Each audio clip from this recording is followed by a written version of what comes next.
Okay, welcome back. This is going to be a really short video, basically explaining to you what I brought up in my DJI Phantom 2 builds, okay? About version 2 and the light version. Okay, as you can see, I took the new one that came in the mail, one of the new ones. This is the one that I've already set up earlier. Inactivity alarm. So, this is the one that came out of the box.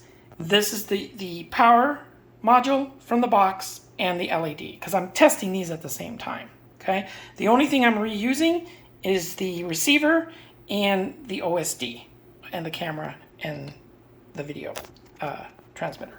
So, as you can see, it's all connected. So now I want to make sure that this unit will work with the heads-up display and all the other components. So I'm basically testing FPV, and there it is. As you can see, the FPV works. There's the diamond for the return to home and your telemetry and all the little goodies that you need when you're flying FPV. Okay, so now I know that that part of this flight controller is working. Now, the next thing I'm going to do is I'm going to show you really quick how to upgrade this, how I'm upgrading it to a version 2. All right, now if you know these units, you know that the DJI Assistant is how you upgrade the firmware. Okay, depending on the version of the Assistant, it upgrades to the next level.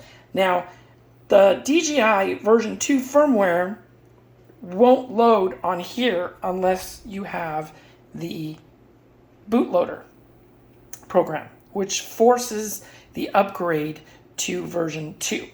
Okay, so I'm going to show you how this is done. Okay, as you can see, here is version 1, which is the red icon, and then above it on the first one is the yellow icon which says Assistant 2.2. Now, if I launch version 2.2 with a 1.1 flight controller, nothing happens. See, it just sits there. It freezes. Okay, so I would have to hit skip, but there's no link light. See, the lights aren't blinking. The red and blue lights don't work. Nothing works. Okay, so now what I'm going to do is I'm going to start version 1. Boom. Notice the lights are blinking. I got a green connector. My sticks are working. Okay, so it is now connected to version 1. And if I go to info, it shows you current version 1.0. No updates available. Okay, so now what I'm going to do is I'm going to cheat the system. I'm going to go ahead and close this. Then I'm going to load the bootloader, which you see right there. The bootloader loads. You leave this up, okay? Then I start version 1 again.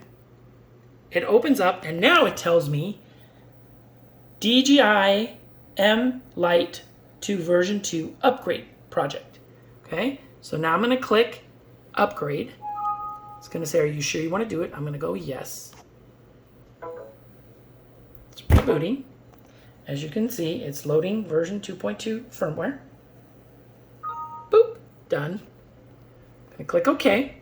I'm going to close version 1. Now I'm going to open up version 2. Oh yeah, forgot, sorry.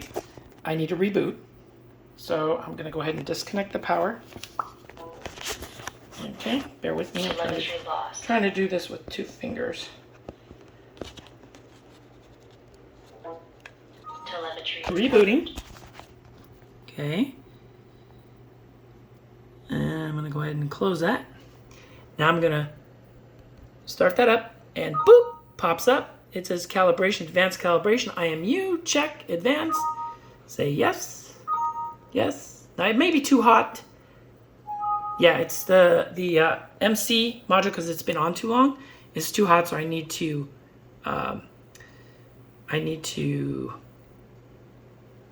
cool down this, because when they get too warm, you can't calibrate them. But I'm not going to wait 5 minutes for that to cool off and make you guys wait. So basically, as you can see, I'm going to go into here, and there it is, version 2.2, and you're now running MNASA version 2. So that means by doing it this way, you end up with a version 2 flight controller for the price of a light. Okay? I'm going to shut this off. I hope this helped for those of you that are in this situation. If you have any questions, or you need access to the bootloader, I'd be more than willing to share it with you. I'm not the one that came up with the bootloader. I found it online. There's a couple versions of it that you can do. I have another version of it that I downloaded years ago that also works, but it's a little more complicated to do. I found this version of the bootloader recently, but it's still old. But this one works a lot easier, as you can see. It's pretty much idiot proof. And if you need to go back, let's say something goes wrong and you need to go back to version 1, there's instructions there that will show you how to restore the flight controller to version 1. And it's basically taking one of these cables and plugging it into, I believe it is X2 and X3. Don't quote me on that, but there's a way that you connect the cable to 2 of these ports, and then you restart the unit and you fire up the version 1 and it automatically puts version 1 back on it. So it's like I said, it works. Again, if you're going to do this, try it at your own risk. Anything is risky, okay?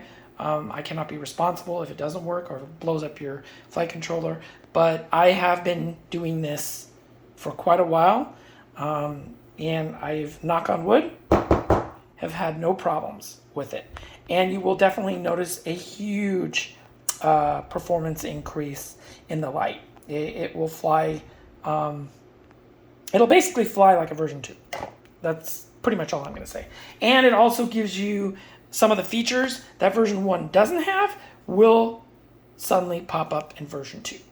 So you'll be able to do gimbals and cameras and all that stuff. Now, I do have some NASA interface modules, which were originally designed for the version 2. I haven't tested that yet to see if they would work, but theoretically all they are hubs. It's basically the interface hub, allowing you to connect other peripherals like DJI ground station and stuff like that, because I do have a couple of ground station kits that I purchased a couple years ago.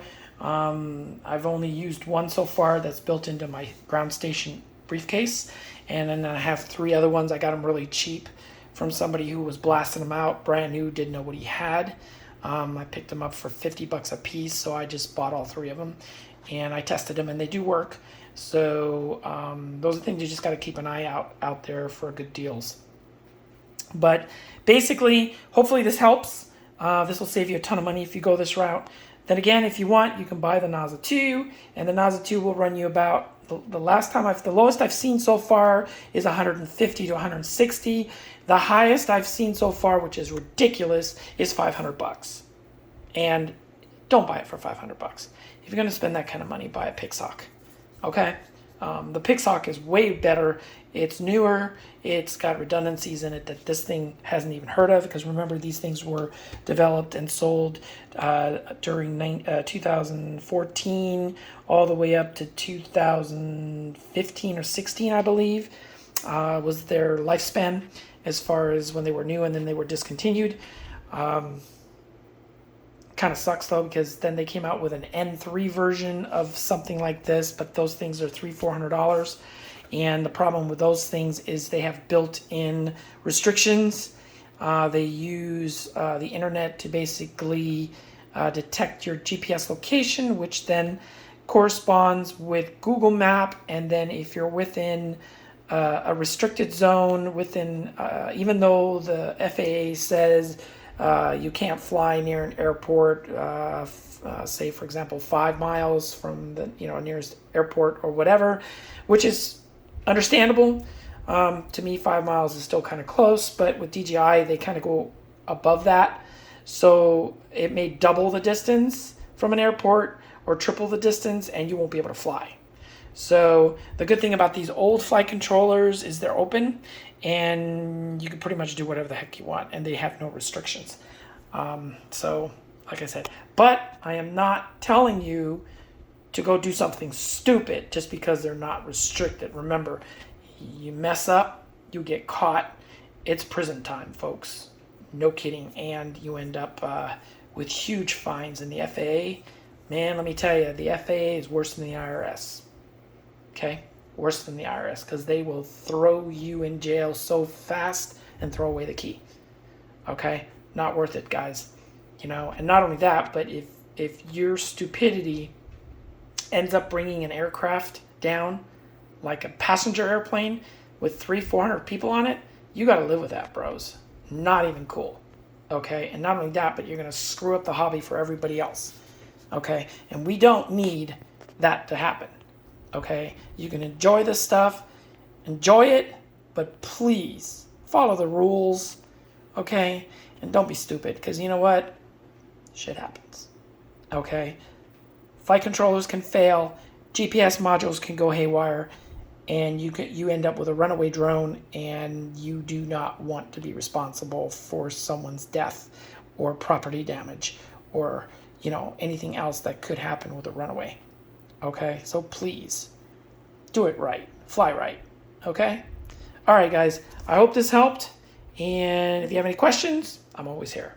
All right, guys. Take care. Shout out for now.